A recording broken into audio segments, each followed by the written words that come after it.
దేశవ్యాప్తంగా మరోసారి నీటి పరీక్ష వివాదం తీవ్ర చర్చకు దారితీస్తుంది. నీటి పరీక్ష నిర్వహణలో కేంద్ర ప్రభుత్వం పూర్తిగా విఫలమైందంటూ విద్యార్థి సంఘాలు మండిపడుతున్నాయి. ఓవైపు పరీక్షల అవకతవకలు, మరోవైపు ప్రశ్నపత్రాల లీకుల ఆరోపణలు వెలుగులోకి రావడంతో విద్యార్థులు, తల్లిదండ్రులు తీవ్ర ఆందోళన వ్యక్తం చేస్తున్నారు. పరీక్ష నిర్వహణలో పారదర్శకత లోపించిందని, విద్యార్థుల భవిష్యత్తుతోటి ఆటలాడుతున్నారని కేంద్ర ప్రభుత్వంపైన విమర్శలు వెలువెత్తుతున్నాయి. ముఖ్యంగా గ్రామీణ ప్రాంతాల విద్యార్థులు తీవ్రంగా నష్టపోతున్నారని విద్యార్థి సంఘాలు ఆవేదన వ్యక్తం చేస్తున్నాయి. నీటి పరీక్షలో జరిగిన అవకతవకలపైన పూర్తిస్థాయి దర్యాప్తు చేపట్టి బాధ్యులపైన కఠిన చర్యలు తీసుకోవాలని డిమాండ్ చేస్తున్నారు. నీటి పరీక్ష వివాదం, విద్యార్థుల ఆందోళనపైన మరింత సమాచారాన్ని మా ప్రతినిధి అరుణ్ కుమార్ అందిస్తారు. ఆగ్రహం వ్యక్తం చేస్తున్నాం. ముఖ్యంగా కేంద్ర ప్రభుత్వ వైఫల్యంతో ఇవాళ వేలాది మంది విద్యార్థుల భవిష్యత్తు ప్రశ్నార్థకంగా మారిందంటూ కూడా తెలుపుతున్నటువంటి పరిస్థితి. దీనికి సంబంధించి మనతో మాట్లాడడానికి విద్యార్థి సంఘాల నాయకులు నిజంగా కూడా వాళ్ళని అడిగి మరిన్ని వివరాలు తెలుసుకున్నారు. చెప్పండి, నీటి పరీక్ష రద్దుకు సంబంధించి, పేపర్ లీకేజ్ సంబంధించి కూడా ఏం చెప్పదలుచుకున్నారు? దేశవ్యాప్తంగా జరిగినటువంటి నీటి పరీక్షలలోని మళ్ళీ యథాస్థితిగా గతంలో 2024లో ఏదైతే పేపర్ లీకేజ్ జరిగిందో ఇప్పుడు అదే తరహాలో మళ్ళీ ఒకసారి కూడా రాజస్థాన్లో పేపర్ లీకేజ్ అనేది జరిగింది.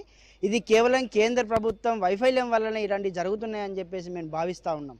ప్రధానంగా కేంద్ర ప్రభుత్వం, కేంద్ర విద్యాశాఖ మంత్రి ధర్మేంద్ర నాయక్ నిర్లక్ష్యం వల్లనే ఇది జరుగుతుందని చెప్పేసి మేము భావిస్తూ ఉన్నాం.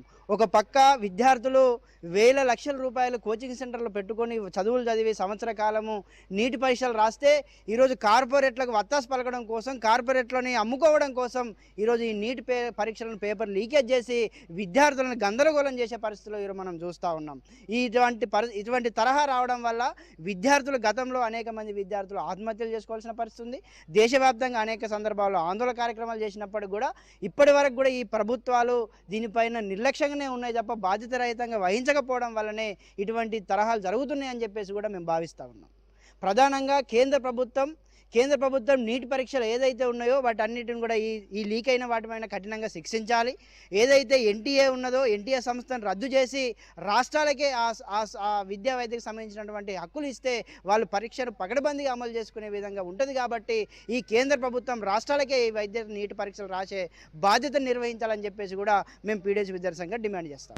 దీనికి సంబంధించి మనతో మాట్లాడడానికి ఒక ఉపాధ్యాయులు చెప్పండి బ్రదర్, ఏంది అసలు పరిస్థితి? నిజంగా కూడా ఇవాళ చాలామంది విద్యార్థుల పరిస్థితి అయితే ప్రశ్నార్థకంగా మారింది. ఎన్నో సంవత్సరాల కాలాల పాటు కూడా ఏదైతే ప్రిపేర్ అయినటువంటి విద్యార్థులు వాళ్ళ మళ్ళీ ఇబ్బందులు పడేటువంటి పరిస్థితి, దాని విషయంలో ఏం తెలుసుకున్నారు? ఖచ్చితంగా అండి, ఏదైతే విద్యార్థులు పగలనక రాత్రనక కష్టపడి చదివి తీరా బాగా రాశాం అని సంబరపడిపోయే సమయంలో రిజల్ట్ వచ్చే మూమెంట్లో అంగట్లో అవి అమ్ముకోవడం, కార్పొరేట్ సంస్థలకు వత్తాసు పలికి వాళ్ళ పేపర్ లీకేజ్ చేయడం, గెస్ పేపర్ పేరుతోని అమ్ముకోవడం, ఇది చాలా దారుణమైన విషయం.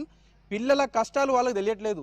ఏసీ కార్లలో తిరుగుతూ ఏసీ రూమ్లలో పడుకునే వాళ్లకు, కార్పొరేట్ సంస్థలకు అమ్ముడుపోయే వాళ్లకు పిల్లల కష్టాలు తెలియదు, తల్లిదండ్రుల కష్టాలు తెలియదు. ఒక్కొక్క రూపాయి వాళ్ళు తల్లిదండ్రులు కూడబెట్టి పిల్లల్ని కోచింగ్లకు పంపితే పగలనక రాత్రక పిల్లలు కష్టపడి చదివిన తర్వాత తీరా ఇలా అయ్యేసరికి వాళ్ళకు అయోమయంలో వాళ్ళ భవిష్యత్తు ఎటూ తోచని పరిస్థితి, ఏం చేయాలో తెలియని పరిస్థితిలో విద్యార్థులు ఉన్నారు.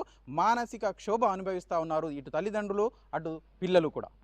ఇదైతే విద్యార్థి సంఘాలు అయితే డిమాండ్ చేస్తున్నటువంటి పరిస్థితి. ముఖ్యంగా కూడా ఏదైతే కేంద్ర ప్రభుత్వం నిర్లక్ష్యం ఇందులో కూడా కొట్టొచ్చినట్టు కనబడతా ఉంది. ముఖ్యంగా కూడా ఏదైతే ఏ రాష్ట్రంలో ఆ రాష్ట్రానికి నీటి పరీక్ష నిర్వహించే విధంగా కూడా అయితే వాళ్ళకి అనుమతులు ఇవ్వాలి, అక్కడ అటువంటిప్పుడు లోటుపాట్లు జరిగాయని చెప్పి వీళ్ళు తెలుపుతున్నారు. ముఖ్యంగా కూడా అయితే విద్యార్థులకు అయితే ఇప్పుడు వాళ్ళ భవిష్యత్తు అయితే ప్రశ్నార్థకంగా మారిందని చెప్తున్నారు. ఏదేమైనప్పటికీ కూడా కేంద్ర ప్రభుత్వం వైఫల్యంతో ఈ ఘటన జరిగింది కాబట్టి ఖచ్చితంగా కేంద్ర విద్యాశాఖ మంత్రి ఎవరైతే ఉన్నారో ఆయన మొత్తం రాజీనామా చేయాలని అయితే వీళ్ళు విద్యార్థి సంఘాలు అయితే డిమాండ్ చేస్తున్నటువంటి పరిస్థితి.